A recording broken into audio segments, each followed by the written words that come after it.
Hello everybody. So in the previous video session, we went through the theory part related to friction. So today we'll be starting the problems or numericals which comes under friction. So basically there are 4 types of numericals which will be coming under friction. So there are 4 types. Let us discuss the types first and let us start with the first type today. So friction. The first type will be the normal friction problems. Normal friction problems. And the second type is a wedge friction. Third type is ladder friction. And the last type is rope and pulley friction.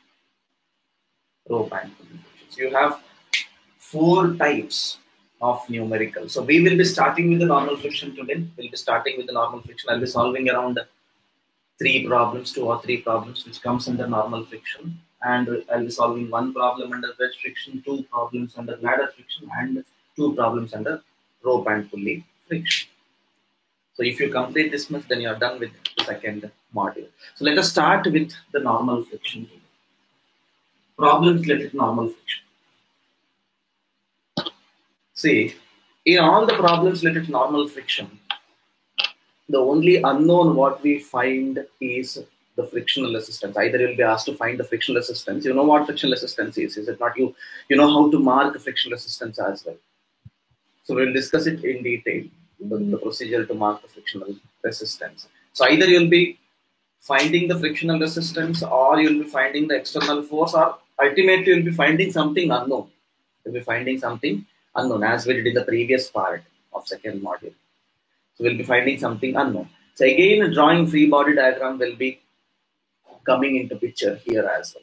You should know how to mark all the hidden forces. You should know how to mark self-weight. You should know how to mark normal reaction. And along with normal reaction, you will be having frictional resistance as well. You should know how to mark frictional resistance. Ultimately, you'll be finding the unknown force given in the question. That's it. That's the main aim. That will be the main aim for you. Now, so let us discuss the steps to solve the problem. So ultimately, you'll be finding the unknown forces. Unknown forces. So let us go through the problems related to normal friction. So let me consider 2 examples just to understand the steps. Let me consider 2 examples. Let the first example be a body resting on a horizontal surface in this way. And let the second example be a body resting on an inclined plane. 2 examples. Let us go through all the steps one by one. Step number 1. Step number 1 is to draw the coordinates. Currently, we are dealing with normal friction now. Normal friction problem. Step number 1 is to draw the coordinates in such a way that the x-axis should always be parallel to the surface. We have to draw the coordinates in such a way that the x-axis should always be parallel to the surface. If this is the surface, the x-axis should always be parallel to the surface. This is y-axis. And in this case, surface is inclined, so x-axis should be parallel to surface. So in this case, the coordinates will be inclined. In this particular case, the coordinates will be inclined. Here, the coordinates will be straight. So basically, x-axis should always be parallel to the surface. X-axis should always be parallel to the surface. Draw the coordinates. Draw x and y axis such that x-axis will always be parallel to the surface. This is step number 1. Draw x and y axis, draw the coordinates such that x-axis should always be parallel to the surface. Step number 2 is to mark the self-weight. Self-weight W. Self-weight will always move vertically downwards. Let me mark it here. Self-weight W will always move vertically downwards. In this case, self-weight will move vertically downwards in this way. Self-weight will always move vertically downwards. Step number 3 is to mark normal reaction. Step number 3 is to mark normal reaction. Normal reaction will always be perpendicular to the surface, directed towards the body, and it will be acting exactly at the point of contact. The entire thing is point of contact. The entire body is in contact with the surface. So anywhere you can draw it. So normal reaction should be perpendicular to the surface and it should be directed towards the body. It should be directed towards the body. Even here, normal reaction should be perpendicular. This is normal reaction. Normal reaction should be perpendicular to the body and it should be towards the body. It should be towards the body. So we have marked normal reactions. Just try to understand the difference between these two. Step number 4. Step number 4 is to mark the frictional resistance. Is to mark the frictional resistance F. Frictional resistance F. Now, how to mark the frictional resistance? In case you have an external force as well here. External force, for example, you have an external force of magnitude P. Again, you have an external force of magnitude P. Now, frictional resistance should always be marked in a direction opposite to the direction of motion of the body. Not opposite to the direction of external force. You have to remember, that's why I have considered external force here. See, even though external force moves horizontally to the right, even though external force moves horizontally to the right, it's not compulsory that this particular body should move in the direction of external force. It's not compulsory. This can stay stationary or this can move in the other direction as well. Okay? Or here the force, the external force is given or is moving up the plane. It's not compulsory that this external force should push the body up the plane. The body can move down the plane as well. So, frictional resistance, what you mark, should always be opposite to the direction of motion of the body. Direction of motion of the body will be given in the problem, will be mentioned in the problem. For example, here, if it is mentioned that the body moves horizontally to the right,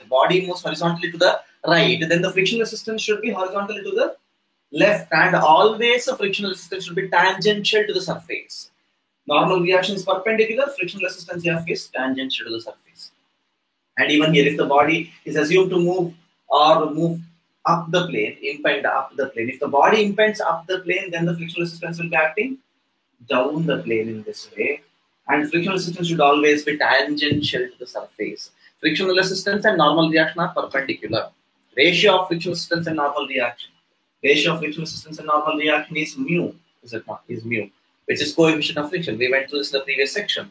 Or you can write F as F is equal to mu into N. You can write F as mu into N. Or F can be straight away written as mu into N. Got it. So step number 4 is to mark the frictional resistance. Step number 4 is to mark the frictional resistance. Now, step number 5. Step number 5 is to draw the free body diagram. I mean, these steps are concerned with drawing the free body diagram, W, N, R, F. And finally, in step number 5, what will you do? You will reproduce only the coordinates. You will reproduce only the coordinates with forces. For example, X and Y axis. You will reproduce only the coordinates with the marked forces. With the marked forces. So, let us consider this now. Let us consider this. Self-weight will move vertically downwards. I can mark it here. Normal reaction moves upwards. Frictional resistance comes here and P comes here. This is the free body diagram as far as this particular case is concerned. The first case is concerned. Let us draw the free body diagram for the second case. Here the coordinates are inclined. When you draw the free body diagram or when you reproduce only the coordinates and forces, remove the inclination and draw it straight. So here it is inclined. Let me remove the inclination and draw it straight. This will be X and this will be Y. Now, self-weight will be in the third coordinate here, self-weight. Normal reaction will be acting here.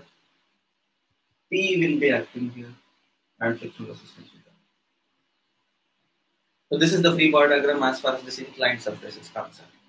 Once you complete the fifth step, there is no case of applying Lami's theorem here because you have more than 3 forces. You have self-weight, normal reaction, frictional resistance, external force.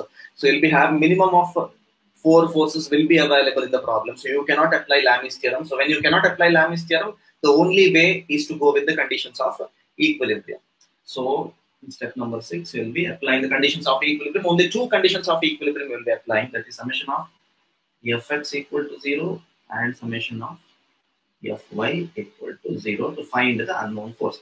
Using this particular step, we will be finding the unknown force. These are the 6 steps available. So out of these 6 steps, 2, 3, 4 and 5 are related to drawing, are related completely with respect to free body diagram. Free body diagram.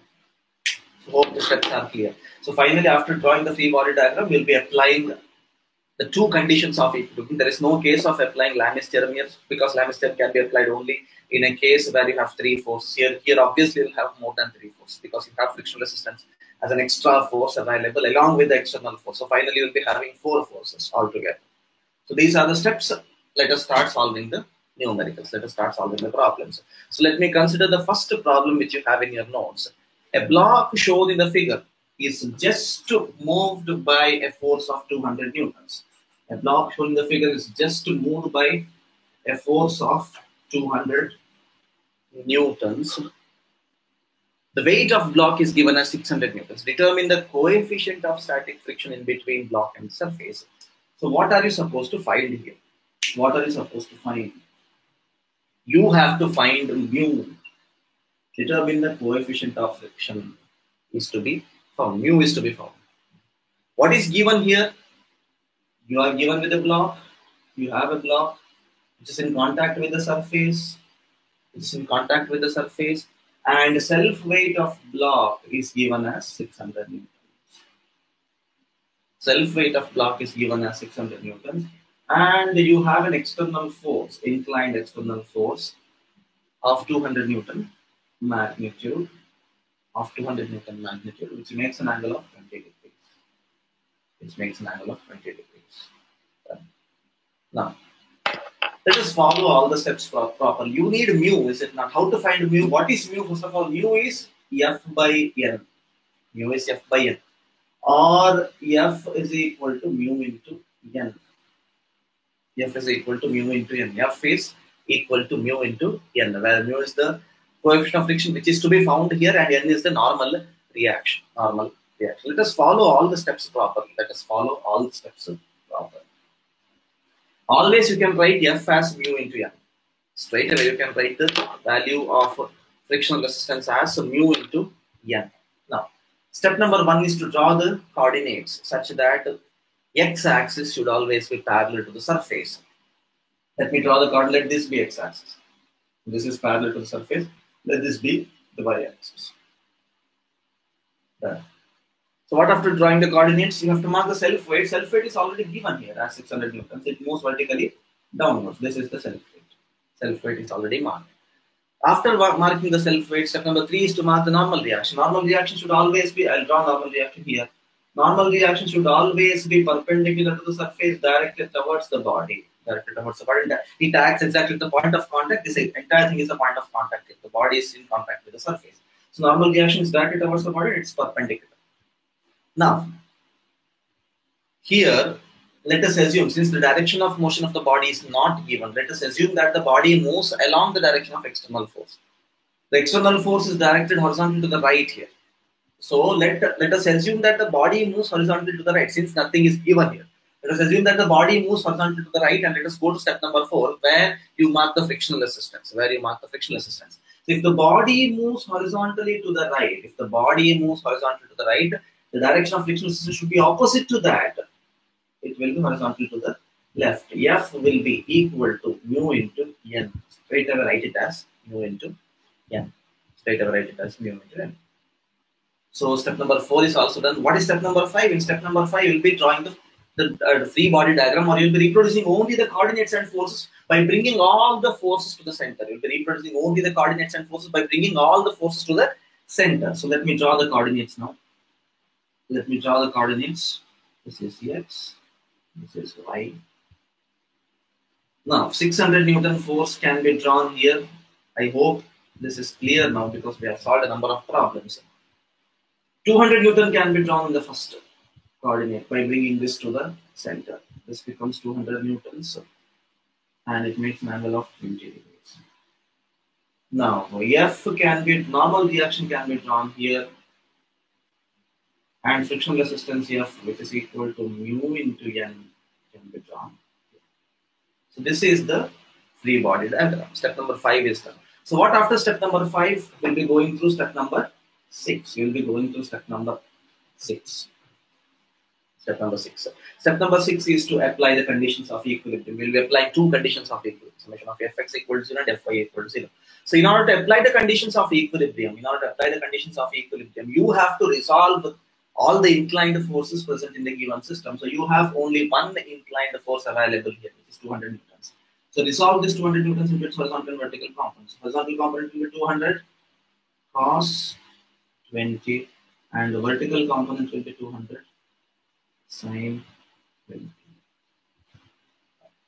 Now you can easily apply the conditions of equilibrium. There is no case of Lami's theorem. Later will be applying the conditions of equilibrium. So first condition of equilibrium, summation of Fx equal to 0. How many forces do we have which moves in x direction? F. Let me write it as mu into n straight away, minus mu into n because it moves horizontally to the left, plus 200 cos 20, 200 cos 20. That's it. Just have two forces is equal to 0. Is equal to 0. Let me consider this as the equation number 1. Apply second condition, summation of Fy equal to 0. Summation of Fy equal to 0. How many forces do we have which moves in y direction?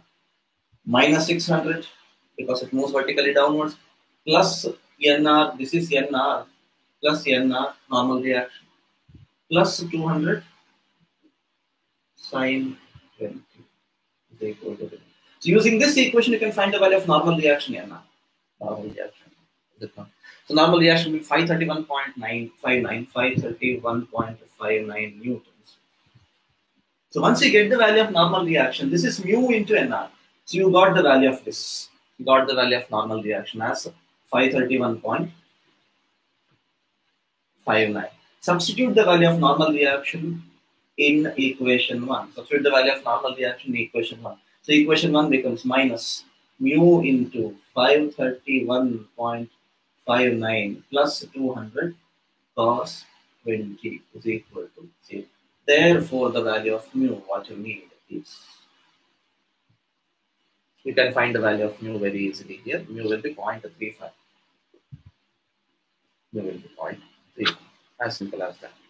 You have to follow all the steps properly. That's it. You have to follow all the steps properly in order to solve the numericals. Hope this particular problem is clear. So we solved one problem here. So in the next video, I'll be solving two more problems. I'll be solving two important problems. So please go through the next video as well. Thank you.